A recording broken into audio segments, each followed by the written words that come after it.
तो साथ ले जाओ। हाँ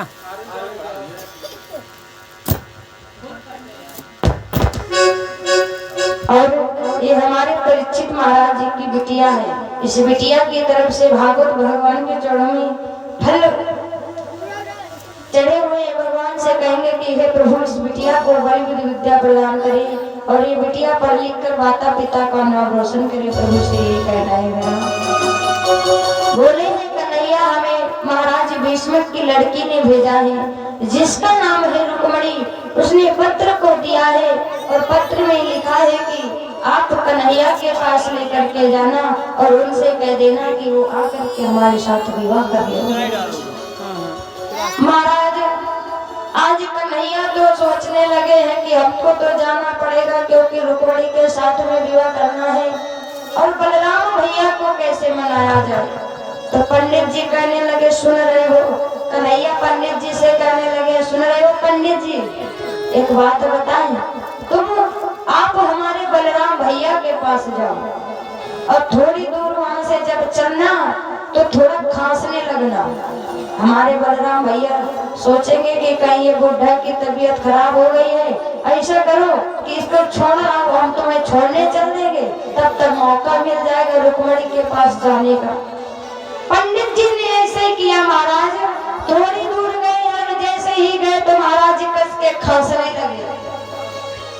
जैसे ही खांसने लगे तो बलराम भैया कहने लगे कन्हैया कन्हैया सुन रहे हो, ये पंडित जी जो है इन्हें जल्दी जाओ छोड़ करके आओ, अगर अपने द्वारिका में खत्म हो गए तो ब्रह्म हत्या लगेगा, ऐसा करो इन्हें जल्दी इनके गांव छोड़ करके आओ। बलराम भैया ने जैसे ही इतनी बात कही है कन्हैया ने अपने रथ को तैयार किया है और जैसे ही चले हैं महाराज हुआ क्या।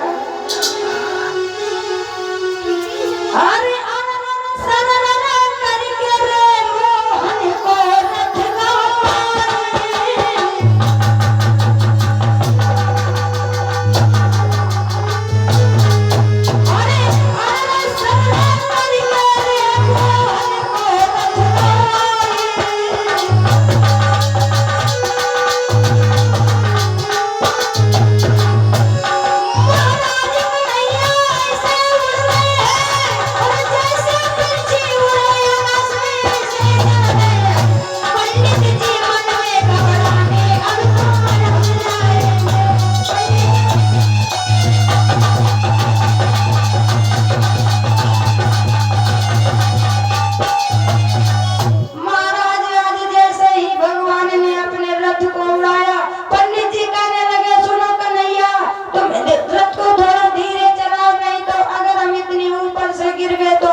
अब हम कभी भी ऐसे चक्कर में नहीं फंसेंगे।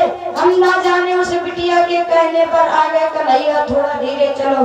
कन्हैया कहते हैं पंडित जी तुम घबराओ नहीं, अगर हम धीरे रथ लेकर के चल रहे हैं तो लेट हो जाएंगे और रुक्मणी के साथ में शिशुपाल का विवाह हो जाएगा। आप घबराओ नहीं, आप गिरोगे नहीं। महाराज आज रथ जैसे ही जाकर के कुंडनपुरी में भगवान कन्हैया पहुंचे हैं और पंडित जी से कहा है कि हे पंडित जी अब हम यहीं पर जाकर के जैसे ही कन्हैया ने मंदिर के पास रथ को खड़ा किया और पंडित जी से कहा है कि पंडित जी अब ऐसा करो आप रुक्मणी के पास जाओ, रुक्मणी से कह देना कि हम मंदिर के पास तुम्हारे जो बाग के पास मंदिर है वहीं पर है और जल्दी से रुक्मणी आ जाए, नहीं तो अगर उसके भैया रुक्म को पता चल जाएगा तो शायद हमारा और रुक्मणी का विवाह होने वाला नहीं है। पंडित जी ने कहा है कि ठीक है भैया हम जा रहे हैं। पंडित जी गए और जाकर के रुक्मणी के पास पहुंचे। रुक्मणी कहने लगे पंडित जी आप आ गए। पंडित जी कहने लगे हैं हाँ रुक्मणी हम तो आ गए हैं, लेकिन रुक्मणी एक बात बताए, भगवान हमारे साथ आए हैं, वो तुम्हारे यहाँ पर मंदिर के पास खड़े हैं, तुम जाओ। रुक्मणी जैसे चली, पंडित जी कहने लगे, हे रुक्मणी हमें बहुत तेज भूख लगी है, कुछ खाए का तो दे दो बिटिया, हम इतनी दूरी द्वारिका तक हो है, हमको खाए का नहीं, पूछे बिटिया तुम्हें दे दो। रुक्मणी कहने लगे, पंडित जी अगर हम तुम्हें खाना खिलाने लगेंगे तो पंडित जी लेट हो जाएंगे, ऐसा करो आप हमारे द्वारिका आना कभी, तब हम तुम्हें सुंदर से भोजन खवाएंगे।